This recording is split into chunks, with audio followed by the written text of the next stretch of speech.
Alright, so another VTX test here from AKK. This is their new Alpha 16 watt video transmitter. And I'm going to do the same sort of test here on the ground.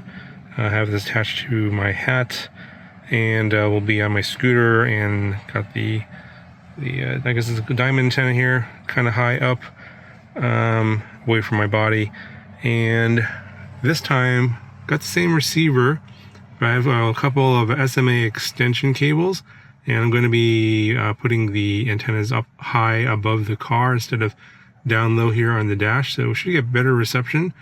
I'm going to be heading off in this direction over here, and it's mostly flat, and there's some trees over here off in this direction. No buildings until I get about a mile away, and I'm not sure if I can yeah, it's not be able to show you here because they're behind those trees over there. So let's see how well the penetration is at 16 watts. I'm going to be going about a mile away on my scooter, but the antennas, the receiver antennas, will be nice and high up. So hopefully we'll get a better result this time.